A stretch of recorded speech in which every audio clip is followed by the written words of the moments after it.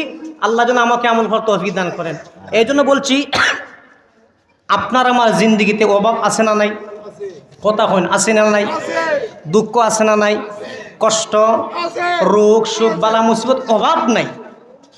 রসুলের প্রতি কেউ যদি দুরূদ শরীফ পড়ে প্রতিদিন নিম্নে 100 বার, 200 বার, 500 বার, 1000 বার, 2000 বার, 5000 বার, যে যত বেশি পড়বে আল্লাহ রব্বুল আলামিন তত বেশি তার জিন্দিগি থেকে সমস্ত সমস্যা দূর করিয়া দিবেন।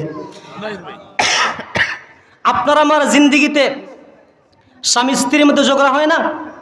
স্বামী স্ত্রীর মধ্যে ঝগড়া হয়, মা বাবার মধ্যে ঝগড়া হয়, ছেলে সন্তানদের মধ্যে ঝগড়া হয়, ভাই ভাইয়ের মধ্যে ঝগড়া হয়, ফ্যামিলির মধ্যে কি হয়? ঝগড়া হয়, জাতি হয়, বিভিন্ন সমস্যা জর্জরিত আমরা হই।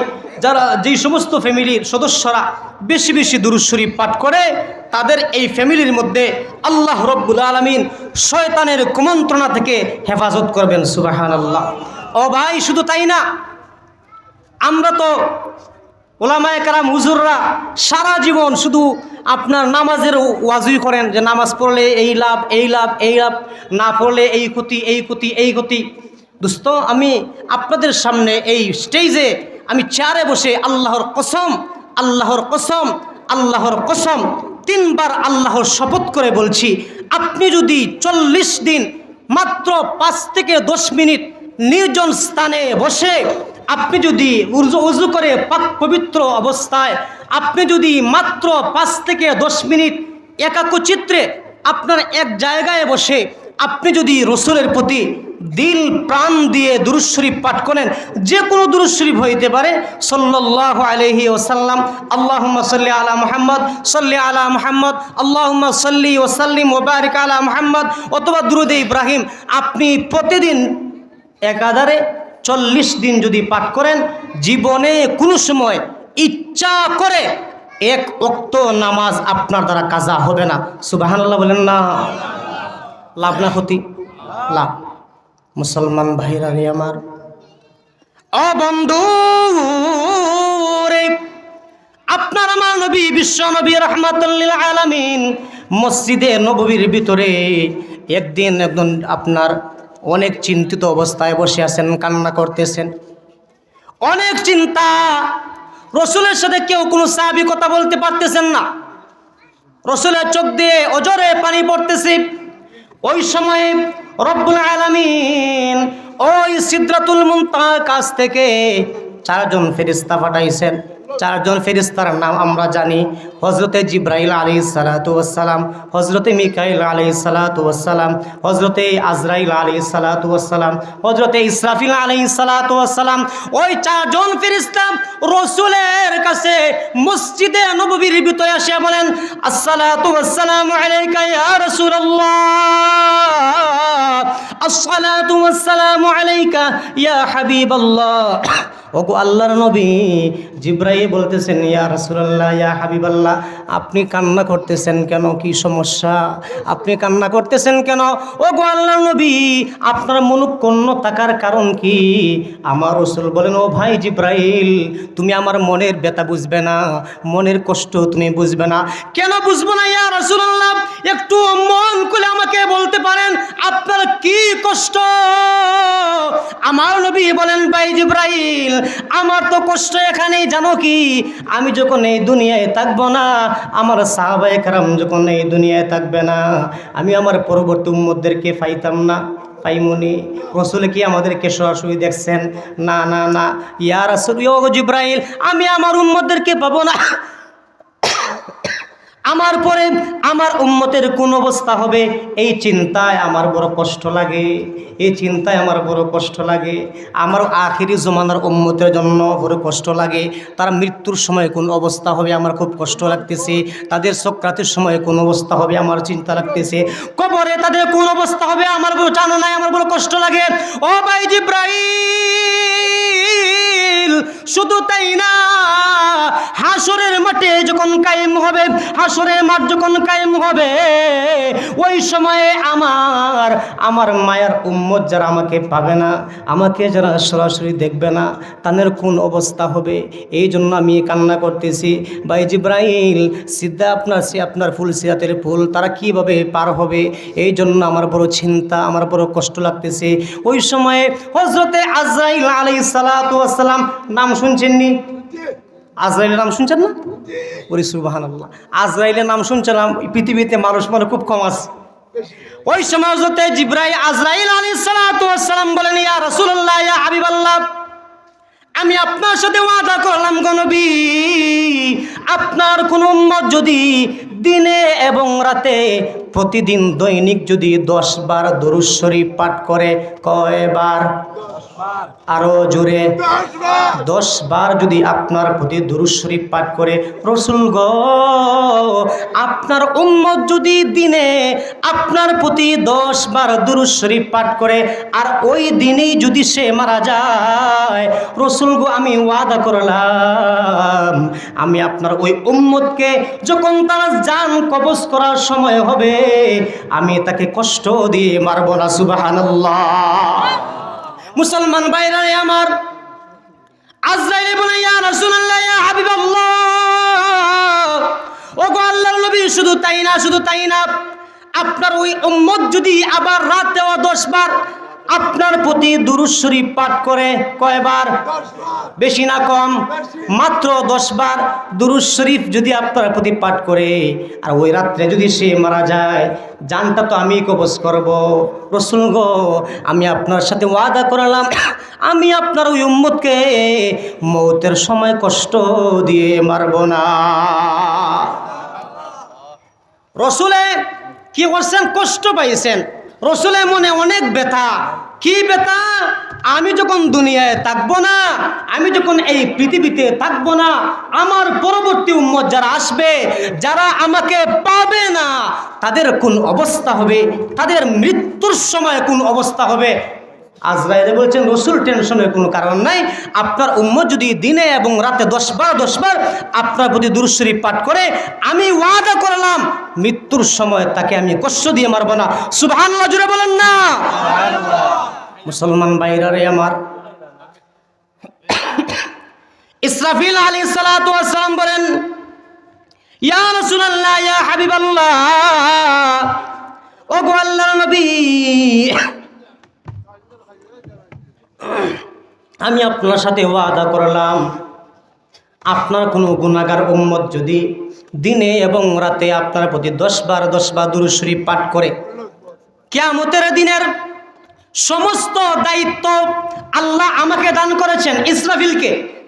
ইসরাফিল বলেন, ইয়া রাসূলুল্লাহ, ইয়া হাবিবাল্লাহ, আপনার কোন উম্মত যদি দিনে এবং রাতে আপনার প্রতি 10 বার দুরূদ শরীফ পাঠ করে, রাসূল গো, কাল কিয়ামতের ময়দানে কিছু সংখ্যক মানুষে সুপারিশ করবে গুনাহগারদের জন্য। আম্বিয়া কারাম যারা আছেন, নবী রাসূল যারা আছেন, তারা গুনাহগারদের জন্য কি করবেন? সুপারিশ করবেন। রসুলরাও সুপারিশ করবেন, নবীরাও সুপারিশ করবেন, সাহাবায়ে কেরাম সুপারিশ করবেন, হাজী সাহেবরা সুপারিশ করবেন, আলিম উলামারা সুপারিশ করবেন, হাফেজে কোরআনরা কী করবেন? সুপারিশ করবেন। যারা নেককার পরহেজগার তারাও কি করবেন? সুপারিশ করবেন। ইয়া রাসূলুল্লাহ, ইয়া হাবিবাল্লাহ, আমিও আপনার সাথে ওয়াদা করলাম গো নবী, আপনার কোনো গুনাহগার উম্মত যদি আপনার প্রতি দিনে এবং রাতে 10 বার দুরূদ শরীফ পাঠ করে, তাহলে আমি আপনার সাথে ওয়াদা করলাম কাল কিয়ামতের ময়দানে একটা স্থান থাকবে আরশে আজিম। কি নাম? আরশে আজিম। ইয়া রাসূলুল্লাহ, ইয়া হাবিবাল্লাহ, আমি আপনার ওই উম্মতের জন্য আল্লাহর কাছ থেকে সুপারিশ করে তার জন্য আরশে আজিমের ছায়ার নিচে স্থান রেখে দিব। বুঝছেন নি বিষয়টা? আপনি আমি যদি 10 বার দিনে 10 বার রাতে 10 বার যদি দুরূদ শরীফ পাঠ করি, ইসরাফিলে বলেন, ইয়া রাসূলুল্লাহ, আপনার ওই গুনাহগার উম্মতের জন্য কিয়ামতের দিন আল্লাহর কাছ থেকে সুপারিশ করে আরশে আজিমের ছায়া নিচে স্থান আমি রেখে দেব। মুসলমান ভাইরা আমার, হযরতে জিবরাইল আলাইহিস সালাতু ওয়াস সালাম বলেন, ইয়া রাসূলুল্লাহ, ইয়া হাবিবাল্লাহ, ওগো আল্লাহর নবী, আমি আপনার সাথে ওয়াদা করলাম। কি ওয়াদা? রাসূল গো, একটা ব্রিজ আছে কিয়ামতের মাঠ থেকে জান্নাতে পৌঁছাইতে গেলে কি আছে? একটা ব্রিজ আছে, আমরা শুনছি চুলের চেয়েও চিকন, 30,000 বছরের রাস্তা, পুল সিরাতের পুল আছে। ইয়া রাসূলুল্লাহ, ইয়া হাবিবাল্লাহ, আপনার কোন গুনাহগার উম্মত যদি আপনার প্রতি দিনে এবং রাতে 10 বার দুরূদ শরীফ পাঠ করে, রাসূল গো, আমি ওয়াদা করলাম আপনার ওই গুনাহগার উম্মতের হাতে ধরে টান দিয়ে ওই পুল সিরাতের পুল আমি বিজলির ন্যায় পার করে দেব। এই জন্য বেশি দুরূদ শরীফ পাঠ করা। আচ্ছা, 10 বার দুরূদ শরীফ পড়া কি কঠিন না সহজ? আবার সহজ না কঠিন? কয়বার?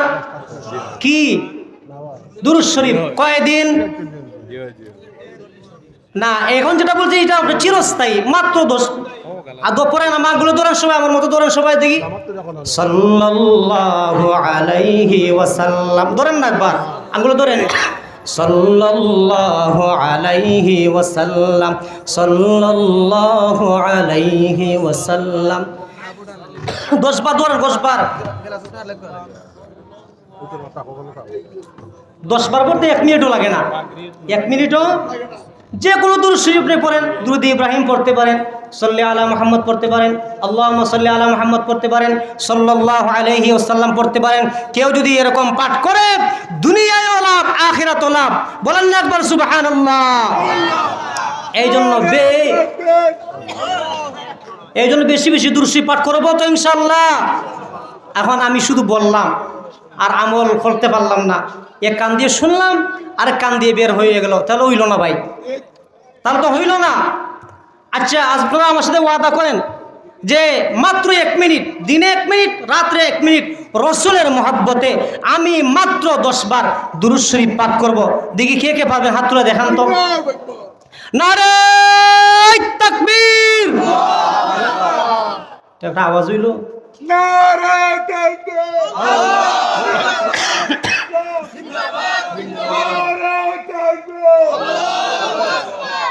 আমার এই চাচার তো দেখা যায় মাইক ফেল। মাশাআল্লাহ, ইমানি, মাশাআল্লাহ, আলহামদুলিল্লাহ, আলহামদুলিল্লাহ। না আর কোনো দেখছি? আচ্ছা, আলহামদুলিল্লাহ।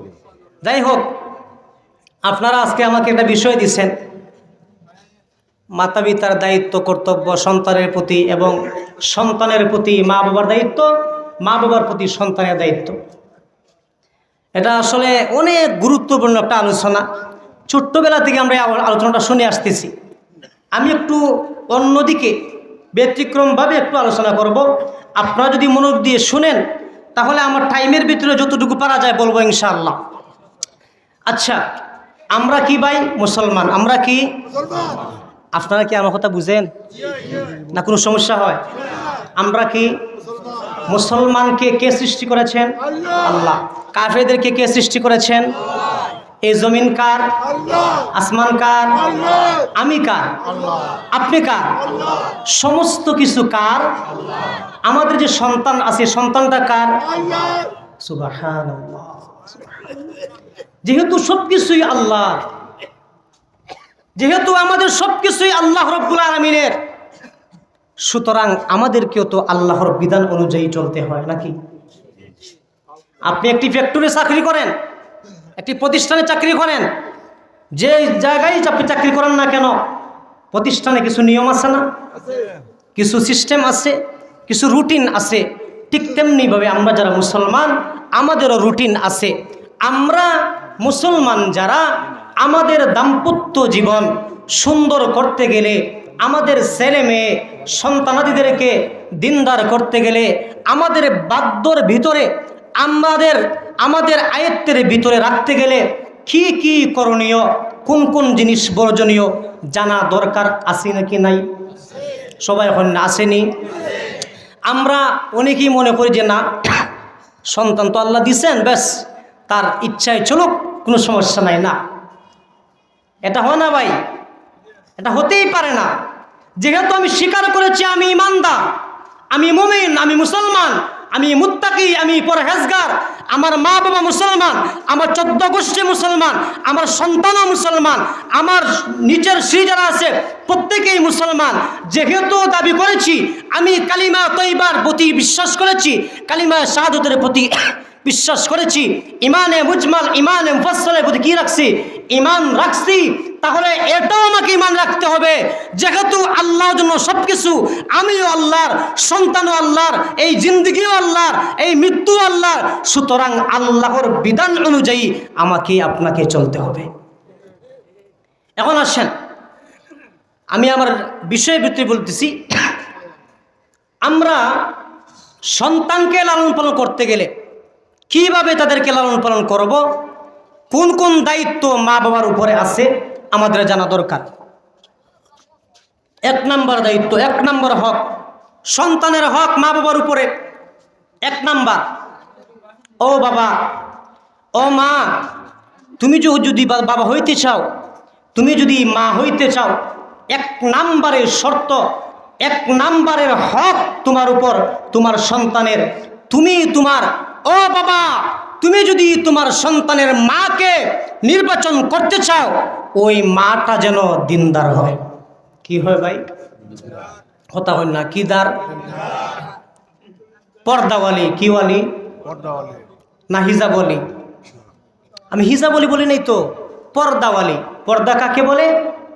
পর্দা হইল যা আল্লাহর হুকুমের ভিতরে যেই সমস্ত মা বোনেরা থাকেন, আল্লাহর বিধান অনুসারে যারা চলেন, আল্লাহর বিধিবিধান অনুযায়ী যারা নিজের দেহকে কি রাখেন? আবৃত রাখেন। আল্লাহর বিধিবিধান অনুযায়ী যারা নিজের দেহকে প্রদর্শন করেন, সেটাকে বলে পর্দা। সেটাকে বলে, কথা কি বুঝছেন নি আপনারা? আল্লাহর বিধিবিধান অনুযায়ী যারা নিজেকে আবৃত রাখেন, আবার আল্লাহর নিয়ম অনুযায়ী, আল্লাহর সিস্টেম অনুযায়ী, আল্লাহর বাতলানো পথে যারা নিজেকে প্রদর্শন করেন, সেটাকে বলা হয় পর্দা। সেটাকে বলা হয়, বুঝছেন নি? যেমন ধরেন, পরপুরুষের সামনে আমাদের মা বোনরা যাইতে পারবে? মানে খোলা অবস্থায় যাইতে পারবে? প্রকাশ অবস্থায় না, পর্দা করতে হয়। কিন্তু স্বামীর সামনে পারবে না? পারবে। স্বামীর সামনে সে তাকে প্রদর্শন করতে পারবে, সে তাকে সৌন্দর্য দেখাইতে পারবে। তার আপনার মাহরাম পুরুষ যারা আছে, যাদেরকে বিবাহ শাদী মা বোনদের জন্য হারাম, তাদের সামনে সে কি আসতে পারবে? আপনার পর্দা মুখ, আপনার মুখ খোলা অবস্থায়, হাত খোলা অবস্থায় আসতে পারবে, কোনো সমস্যা নাই। এটা বলছি আল্লাহর বিধান অনুযায়ী নিজেকে ঢেকে রাখা, আবার আল্লাহর বিধান অনুযায়ী নিজেকে প্রদর্শন করা। প্রদর্শন করা মানে কি? নিজের স্বামী, নিজের সন্তান, নিজের ভাই, নিজের সহোদর ভাই কথা বলছি, নিজের বাবা, নিজের দাদা, নিজের মামা, নিজের চাচা, তাদের সামনে কি করতে পারে? প্রদর্শন করতে পারে সিস্টেম অনুযায়ী। মুসলমান ভাইরারে আমার, ও বন্ধু, আপনি ভালো করে বুঝবেন। ও বাবা, আপনি যদি বাবা হইতে চান, আপনি যদি সত্যিকারের বাবা হইতে চান, 1 নাম্বার হক হইল আপনার সন্তানের, আপনার প্রতি আপনার ওই সন্তানের মাটা যেন কি হয়, দিনদার হয়। কি হয়? দিনদার হয়, পর্দাওয়ালি হয়। ও মা, আপনি যদি আপনার সন্তানের বাবাকে নির্বাচন করতে চান, ও মা ও বোন, আপনি যদি আপনার সন্তানের বাবাকে নির্বাচন করতে চান, আপনার সন্তানের বাবা যেন কি হয়, মুত্তাকি হয়, পরহেজগার হয়, দিনদার হয়। সুবহানাল্লাহ। দুঃখের বিষয় হইল, আমার মতো টুপি পাঞ্জাবি, আমার মতো পাগড়ি লাগায়, আমার বড় বড় আল্লামা, বড় মাওলানা, কিন্তু এখানে এ সবাই ধরা। হক কথা বলতে নিজের বাবার কুলে বসতে হয়। আমি আপনাদের জন্য ওয়াজ করলাম যে আপনারা এরকম এরকম করেন, আমার আমল নাই। কেসি দিয়ে জিব্বা কেটে দিবে, জিব্বা আগুনের কেসি দিয়ে। এই জন্য আমাদের সন্তান যারা আছে, আমাদের বোন যারা আছে, আমাদের মেয়ে যারা আছে, আমাদের ছেলে যারা আছে, তাদেরকে বিবাহ শাদী দিতে গেলে, বিবাহ শাদী করাইতে গেলে 1 নম্বরের শর্ত, সন্তানের বাবারা যেন দিনদার হয়, মুত্তাকি হয়, পরহেজগারও হয়, সন্তানের মাটা যেন দিনদার হয়, পর্দাওয়ালি হয়। 2 নম্বর, ও বন্ধু, যখন বিবাহ শাদীটা হয়ে গেল, বিবাহ শাদীটা হওয়ার পরে, ও স্বামী, ও সন্তানের বাবা, তুমি যে বাবা হবে, তোমার জন্য হক, সন্তানের প্রতি তোমার হক কি? তোমার ওই সন্তানের জন্য, তোমার ওই স্ত্রীর জন্য তুমি হালাল তরিকায় কি করো, উপার্জন করো। কি তরিকায়? কথা কই না, কি তরিকায়? হালাল তরিকায় উপার্জন করো। তোমার টাকা যেন 2 নম্বর না হয়, তোমার জমিন যেন 2 নম্বর না হয়, তোমার লেনদেন যেন 2 নম্বর না হয়। অর্থাৎ তোমার সন্তানের জন্য তুমি কি করো, তোমার হালাল উপার্জনটা আগে করো। তাহলে ওই সন্তানটা দুনিয়াতে আসার পরে তোমার কথাই মানবে, তোমার কথা মতোই চলবে। কারণ তুমি যে তাকে হারাম খাওয়াও নাই। কি খাওয়াও নাই? হারাম খাওয়াও নাই। বাবার উপদায়িত্ব কি?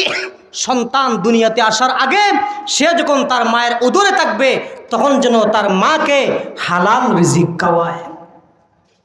মার উপর কি হক? মার উপর হক কইল, ও মা, আপনার উদরে যখন সন্তানটা চলে আসছে, তখন তুমি সিরিয়াল দেখিও না, ফেসবুক ইউজ করিও না, টিকটক করিও না, তুমি টিভি সিনেমার কাছে বসিয়ে গান বাজনা শুনিও না। মা, তুমি কি জানো না, যখন তোমার সন্তানের বয়সটা 4 মাস হয় তোমার উদরে, তোমার পেটে যখন সন্তানের বয়সটা কয় মাস হয়? 4 মাস হয়। মা, তুমি যে কাজটাই করো না কেন, তুমি যা কিছু শুনো না কেন, তুমি যা কিছু পড়ো না কেন, তোমার সন্তানটা তোমার ওই উদরে বসে বসে মনোযোগ দিয়ে শুনে থাকে। এটা আমরা বলে শুনছি না, আব্দুল কাদের জিলানী রহমতুল্লাহর কাহিনী আমরা জানি তো। মা নিছেন, মক্তবে দিয়ে পাঠাইছেন, যাও বাবা মক্তবে গিয়ে পড়ো। উস্তাদে বলছেন, হুজুরে বলছেন, পড়ো আব্দুল কাদের পড়ো। কি পড়বো? আউযু বিল্লাহি মিনাশ শাইতানির রাজিম। আমার একটু কাশি বেশি তো, এই জন্য টানতে পারতেছি না, সরি, দুঃখিত আমি। বিসমিল্লাহির রহমানির রহিম। আলহামদুলিল্লাহি রাব্বিল আলামিন।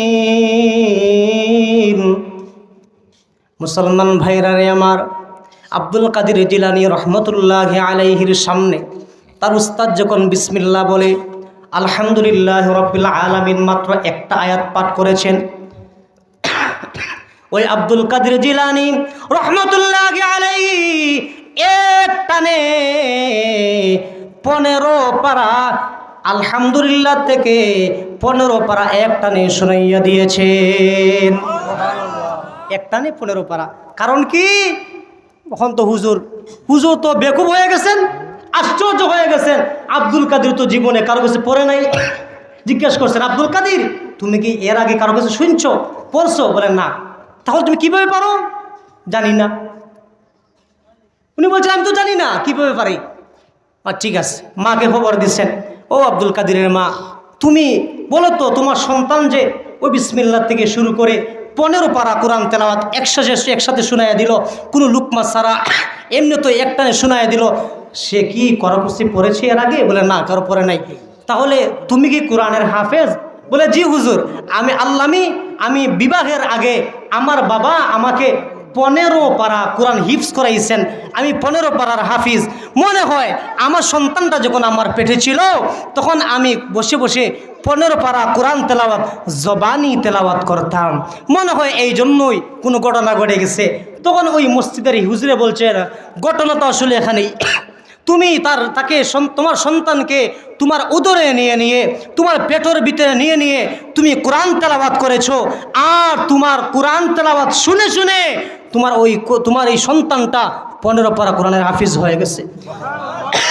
আমার একটা ছোট্ট কাহিনী বলি, আমাকে নিজে বড় দেখাইতে না, এটা আমার মায়ের ক্রেডিট আর কি। আমি যখন মক্তবদম 2য় শ্রেণীতে পড়ি, মাদ্রাসায় ভর্তি হয়েছি।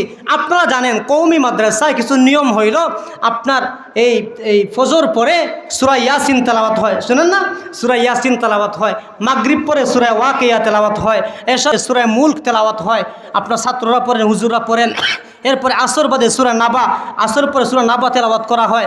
আবার আপনার কি আছে না, জোহরের নামাজের পরে সূরা ফাতাহ তেলাওয়াত করা হয়। মাগরিবের পরে আমি প্রথম দিন ভর্তি হয়েছি, ভর্তি হওয়ার পরে আমি আবাসিকে থাকতাম, তো হুজুর জিজ্ঞেস করছেন কে পারবা সূরা ওয়াকিয়া তেলাওয়াত করতা? আমি বলছি হুজুর আমি পারবো।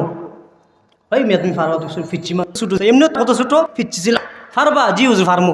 তো পড়ছি আলহামদুলিল্লাহ, যে বই পারছি পড়ছি, কিছু ভুল টুল আছে, লম্বা বাট্টি কিছু ভুল হয়েছে। তো আমার জিজ্ঞেস করছেন তুমি কার কাছে শিখছো? আমিও জানি না। তো ওই মাদ্রাসায় আমার মামা ছিলেন, আমার নানাকে হয়তো আপনারা যারা মুরব্বী তারা চিনবেন, তাজুল ইসলাম গৌহরীর নাম শুনছেন না? মুরব্বী যারা অবশ্যই চেনার কথা, তাজুল ইসলাম গৌহরী আপনাদের অত্র এলাকায় উনি অনেক ওয়াজ নজর করছেন, বিশেষ করে গৌহরপুর মাদ্রাসায় প্রায় সময় থাকতেন এখানে। যাই হোক, আমার আম্মা হচ্ছেন ওনার মেয়ে, তো উনি শিখাইছেন আমার আম্মাকে। আর আমার আম্মা এখন আলহামদুলিল্লাহ আছেন, উনি প্রতিদিন তেলাওয়াত না করে খাবারও খান না, রান্নাও করেন না। তো ছোটোবেলা থেকে শুনছি তো সূরা ওয়াকিয়া, সূরা মুলক, সূরা ইয়াসিন, সূরা মুজাম্মিল, প্রায় 7-8টা বড় বড় সূরা আমার মাটা শুনেই আমার মুখস্থ হয়ে গিয়েছিল ওই তখনই। এই জন্য এটা আমার কোনো কিছু নেই, আমার তো কোনো কিছু না, এটা আমার মায়ের ক্রেডিট, আমার মায়ের বৈশিষ্ট্য, মায়ের ফজিলত। এই জন্য বলছি মা, আপনিও যদি আপনার সন্তানকে পেটে নিয়ে অথবা শিশু অবস্থায় যখন আপনার খুলে থাকবে, তখন তুমি কি করিও? বেশি বেশি কোরআন তেলাওয়াত করিও। তুমি গান বাজনা শুনিও না মা, ও আপা, তুমি কোরআন তেলাওয়াত শুনিও, তুমি ওয়াজ নসিহত শুনিও, জিকির আজকার শুনিও। তাহলে ভবিষ্যতে তোমার সন্তানটা নাস্তিক হবে না, ভবিষ্যতে তোমার সন্তানটা মুরতাদ হবে না, ভবিষ্যতে তোমার অবাধ্য হবে না, তোমার কথা মতোই চলবে, আল্লাহর বিধিবিধান অনুযায়ী সে জীবনকে গড়বে ইনশাআল্লাহ। তৃতীয় নম্বর, সন্তানের হক। সন্তান যখন পৃথিবীতে আগমন করেছে, সন্তান পৃথিবীতে আগমন করার পরে সুন্নত হইল ছেলে হোক মেয়ে হোক, সর্বপ্রথম ডান কানে আজান। ডান কানে কি ভাই? আপনার সবাই কি কথা বুঝেননি? গুরুত্বপূর্ণ কথা। ডান কানে আজান, ছেলে হোক মেয়ে হোক। বাংলাদেশে অনেক স্থান এরকম আছে, আপনার ছেলে হইলে আজান দেয় রাস্তায়। এটা মিথ্যা না, সত্যি। ছেলে যদি হয়, কারো যদি ছেলে সন্তান হয়, রাস্তায় আজান দেয়, মেয়ে হইলে আজান দেয়ই না। এটা সন্তানের হক। সন্তান ভূমিষ্ঠ হওয়ার পরেই রসুল বলেন তাকে শয়তানে তার পার্শ্ব হিসেবে আঘাত করে, 2 আঙ্গুল দিয়ে আঘাত করার কারণে প্রতিটা সন্তান জন্মের পরেই কান্দে না, কান্না করে না? কান্না করে কেন? শয়তান তাকে আঘাত করে। কেউ যদি তাকে কি করে, ওই সময় আজান দেয় ডান কানে, বাম কানে যদি একামত দেয়, আল্লাহ রব্বুল আলামিন শয়তানের তার কুমন্ত্রণা, শয়তানের তার ওয়াসওয়াসা থেকে আল্লাহ ওই সন্তানকে হেফাজত করেন। আমরা কীভাবে পারবো ভাই? আমাদের তো সন্তান হয় ক্লিনিকে, কি বলেন? আমাদের সন্তান হয় সিজারে। সিজার না হয় যদিও হয় 100টার মধ্যে যদি 2টা কি হয়, নর্মালও যদি হয়, তারপরেও ক্লিনিকে। আজান দেওয়া সিস্টেম আসেনি? এ আল্লাহ, আপনার ডরেন না গীতা? আজান দেওয়া সিস্টেম আসেনি? এ দায়িত্বটা কার ছিল? নার্সের? ডাক্তারের? আপনি না বাবা? আপনি না ভাই? আপনি না আপনার স্বামী? তাহলে সন্তানের হকটা কোথায় গেল? আপনি নার্সকে বলবেন, সন্তান ভূমিষ্ঠ হওয়ার পরে সর্বপ্রথম আমাকে খবর দিবা। তুমি মেয়ে হও ছেলে হও যেই হও, সর্বপ্রথম তুমি তার ডান কানে আজান দিবা, সন্তানের হয়ে গেটা হোক হোক। 2 নম্বরে বাম কানে কি? একামত। তারপরে আসেন, সন্তানের বয়স যখন কি হয়? 7 দিন হয়। রসুল বলেন 7 দিনের সময় সন্তানের আকিকা করো। কি করো? আকিকা করো। ছেলে যদি হয় 2টা ছাগল, বকরি, দুম্বা, বেড়া, যেটাই হোক 2টা। কেউ যদি পারে না, ভিন্ন কথা, একটা দিলি চলে। তাহলে কিন্তু কি লাগতে হবে? 2টা ছাগল অথবা দুম্বা অথবা ভেড়া। মেয়ে যদি হয় 1টা ছাগল অথবা 1টা দুম্বা অথবা 1টা ভেড়া। এরপর রসুল বলছেন 7 দিন সময়ে আপনার সন্তানের মাথার চুলটা তুমি কামাইয়া দাও। কয়দিন সময়ে? 7 দিনের সময়ে মাথার চুলটা তুমি কি দাও? কামাইয়া মাথার চুলের ওজন পরিমাণ রূপা তুমি আল্লাহর ওয়াস্তে সদকা করো। এটা অনেকে করে না, আলহামদুলিল্লাহ। অনেক যে এখন করে, আগে মানুষ জানতো না, এখন অনেকে জানে। আপনারা জানেননি, এটা হয়তো জানার কথা। 7 দিন সময়ে সন্তানের চুলকে আপনার ব্লেড বা যে কোনো জিনিস দিয়ে আপনার কামানোর পরে চুল পরিমাণ ওজন করে রূপা, চুল যতটুকু চুল হয় ওই পরিমাণ চুল ওজন করে রূপা সদকা করা সুন্নত। রূপা সদকা করা সুন্নত। রসুল বলেন কেউ যদি 7 দিনের সময়ে কি করতে পারে না, আকিকা করতে পারে না, তোমার জন্য অপশন আছে আর একটা। 14 দিন যখন তার বয়স হয় তুমি তার জন্য আকিকা করতে পারবা। 14 নম্বর দিনেও তুমি আকিকা করতে পারতেছো না, সমস্যা। 21 নম্বর দিনেও তুমি যদি কি করো, তোমার ওই সন্তানের আকিকা করো, তাহলে তুমি দিনের সব পেয়ে যাবা। তুমি আকিকা যে করছো ওই আকিকা তো সব আছেই, সাথে আকিকার দিনেরও কি হবে? সব হয়ে যাবে। এরপরে যদি কেউ পারে না, তাহলে বৎসরের জীবনে যে কোনো সময় করলেই হয়। তো নিয়ম হইল প্রথম দিকে করা উত্তম সুন্নত। এরপরে আসেন, সন্তান ভূমিষ্ঠ হওয়ার পরে সুন্দর নাম রাখা। কি রাখা? সুন্দর নাম রাখা। এটা হচ্ছে সন্তানের মারাত্মক বড় একটা কি অধিকার, মারাত্মক বড় অধিকার এটা। রাসূল বলেন নামের কারণে মানুষের উপর আসর পড়ে। নামের আসরে মানুষে কি করে? আমল করে। নামের আসরে মানুষে কি হয়? বিপদগামী হয়। নামের কিন্তু আসর আছে, এটা কিন্তু সত্যি। নামের কি আছে? আমি একটা ওরা শোনাই ছোট্ট করে গল্প। হজরতে আবু হানিফা রহমতুল্লাহ আলাইহির যুগে এক শিয়া, শুনছেন শিয়ার নাম? শিয়া যারা দাবি করে তারা তো সাহাবায়ে কেরাম, বিশেষ করে উমর এবং আবু বকরকে দেখতে পারে না, তারা সইতে পারে না। এক শিয়া আবু বকর এবং উমরের নামে 2টা গুড়া ফেলছে। কয়টা গুড়া? 1টা 2টা গুড়া। যাই হোক, কতদিন পরে শোনা যায় ইমাম আবু হানিফা রহমতুল্লাহ বাড়ির পাশে ও শিয়ার বাড়ি ছিল, ওই হুল্লো শোনা যায়, চিৎকার শোনা যায়। ইমাম আবু হানিফা ফাটাইছেন, গিয়ে দেখো তো এবার সমস্যা কি। তো যে গেছে সে গিয়ে দেখতেছে যে এসে বলতেছে ইমাম আবু হানিফা, ওই বাড়ির যে মালিক তার গুড়ায় তাকে লাত্তি, থল ফেটে লাত্তি দিয়ে তাকে স্পট ডেড করে ফেলছে, দুনিয়াতে চলে গেছে। ইমাম আবু হানিফা বলেন খবর নিয়ে দেখো, খবর নিয়ে দেখো, যে গুড়ার নাম উমর, খামটা কিন্তু এ গোড়াইছে। যেই গুড়ার নাম কি?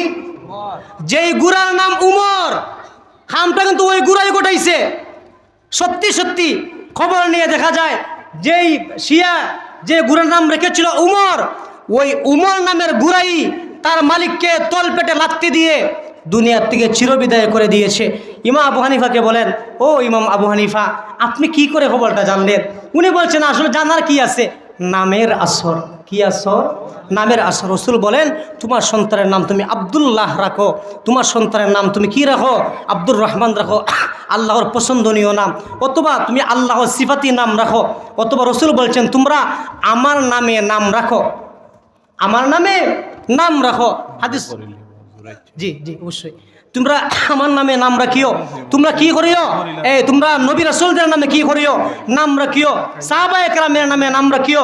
কুরআনের সুন্দর সুন্দর নাম যেগুলো আছে, অর্থবহ নাম যেগুলো আছে, ওইগুলা তোমরা নাম রাখিও। এটা হচ্ছে তোমার সন্তানের অধিকার।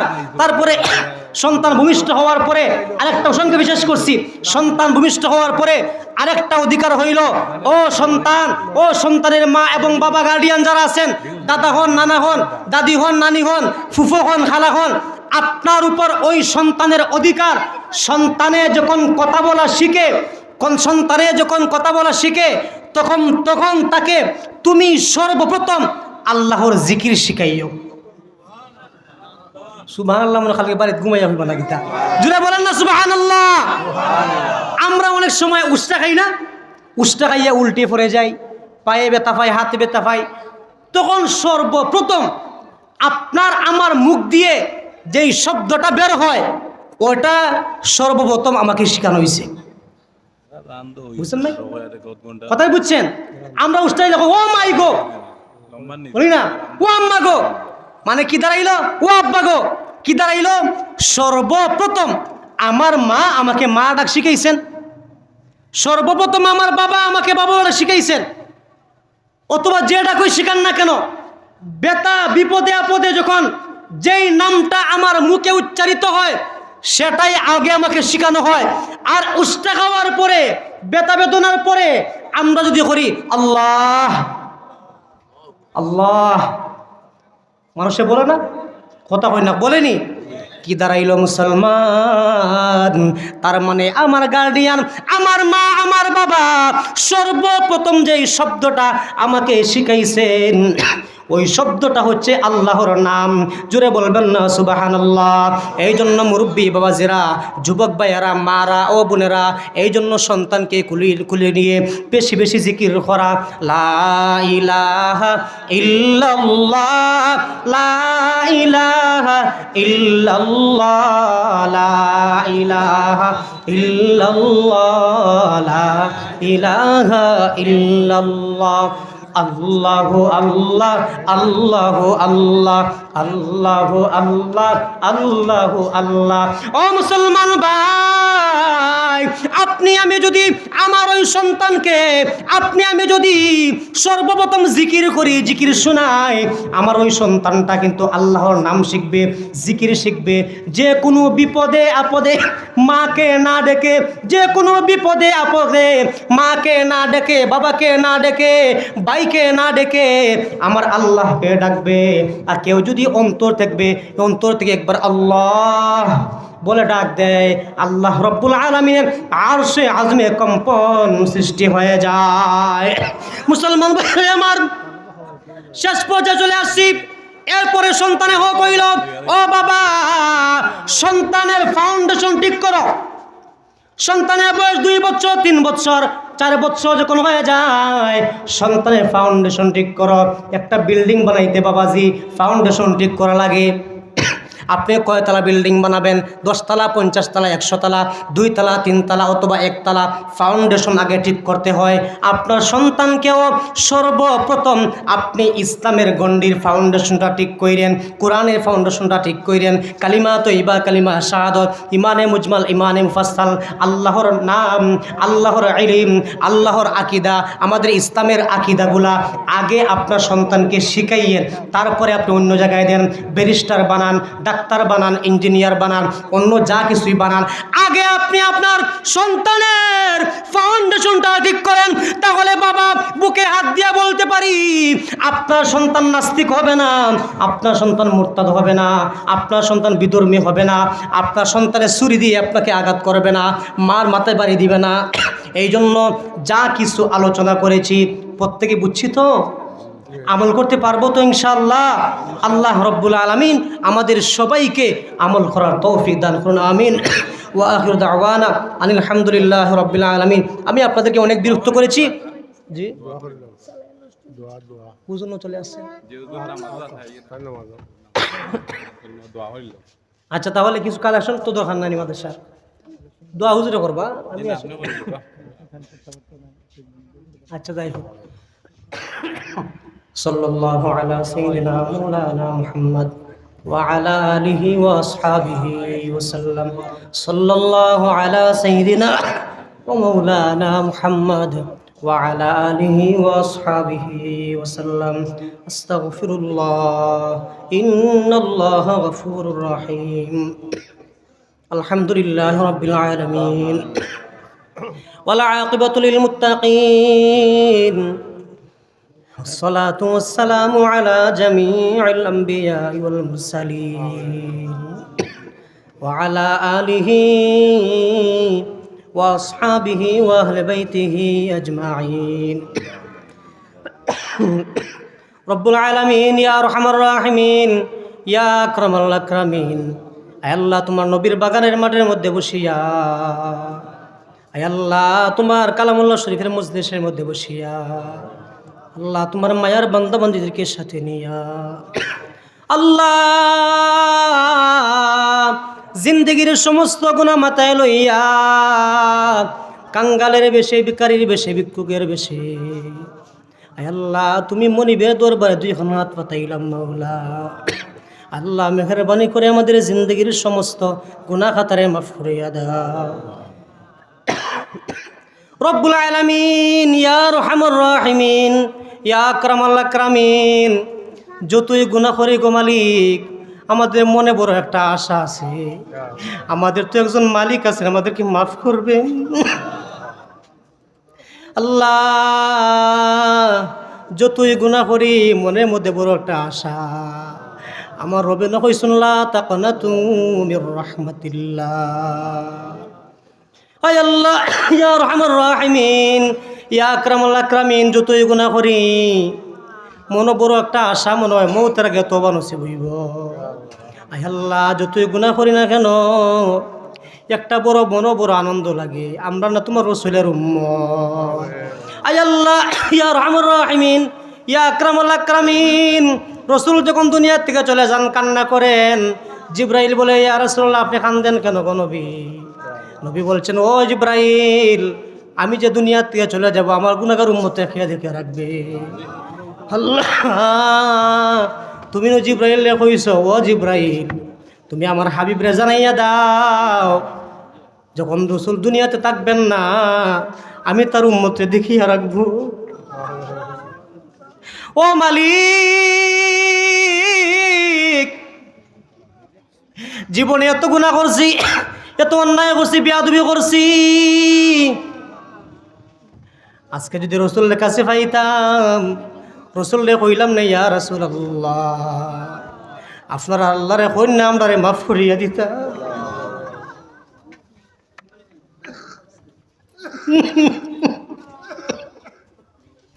রাসূলরে কুতুল রাসূলের ফাদরে কইলাম না নবী গো আপনারা আল্লাহরে বলেন না আমাদেরকে একটু মাফ করিয়া দিতা আল্লাহ বড় ভয় লাগে খবরও কোন জবাব দিব সক্রাতের সময় কোন অবস্থা হইব জানি না মাওলা মেহেরবানি করে আমাদের সমস্ত জীবিত মুসলমানদেরকে মাফ করিয়া দাও আয় আল্লাহ সারা বিশ্বের সমস্ত মুসলমানদেরকে মাফ করিয়া দাও বিশ্বের সমস্ত মুসলমানদেরকে এক কারণে করিয়া দাও আয় আল্লাহ দুনিয়ার শুরু থেকে আজ পর্যন্ত যত মুমিন মুমিনাত মুসলিম মুসলিমাত নর নারী জিন এবং ইনসান দুনিয়াতে চলে গেছেন আল্লাহ সবাই রে মাফ করিয়া দাও বিশেষ করে আমাদের কলিজার টুকরা আম্মা আব্বা দাদা দাদি নানা নানি কেষ্টকুট বন্ধু বান্ধব আত্মীয় স্বজন পাড়া প্রতিবেশী আয় আল্লাহ এই এলাকা যত মূর্তিগার মুসলমানরা কবরে চলে গেছেন আল্লাহ প্রত্যেকের কবরে তুমি নূরে নূরান্বিত করিয়া দাও রব্বুল আলামিন আমাদের সমস্ত বেমারদেরকে তোমার দারু শিফা দিয়ে শিফা আনায়াত ফরমাও আমাদেরকে দুনিয়া এবং আখিরাতের ধনী বানাইয়া দাও আমাদেরকে দুনিয়া এবং আখিরাতের নিরাপত্তা জিন্দেগি দান ফরমাও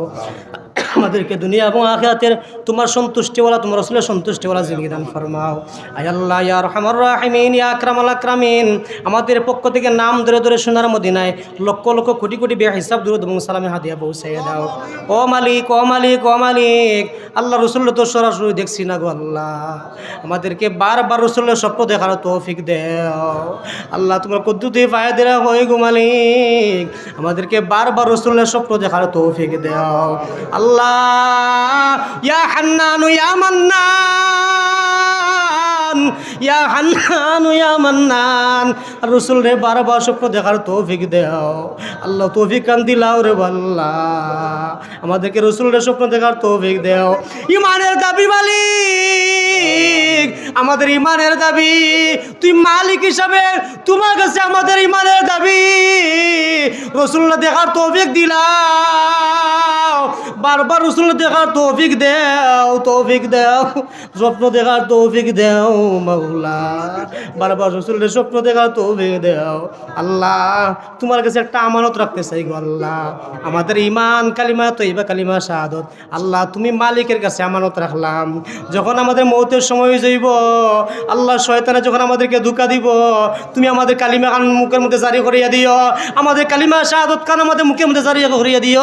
লা ইলাহা ইল্লাল্লাহ, লা ইলাহা ইল্লাল্লাহ, লা ইলাহা ইল্লাল্লাহু মুহাম্মাদুর রাসূলুল্লাহ, আশহাদু আল্লা ইলাহা ইল্লাল্লাহু ওয়াহদাহু লা শারীকা লা ওয়া আশহাদু আন্না মুহাম্মাদান আবদুহু ওয়া রাসূলুহু। আয় আল্লাহ, এই মাহফিল আয়োজন করতে গিয়ে যত মেহনত করছেন, যত কষ্ট করছেন আল্লাহ, যে যে যা দিয়ে আল্লাহ তাকে সাহায্য সহযোগিতা করছেন, প্রত্যেকের দুনিয়া এবং আখিরাতের ধনী বানাইয়া দাও। আসসালামু আলাল মুরসালিন, আলহামদুলিল্লাহি রাব্বিল আলামিন, আমিন।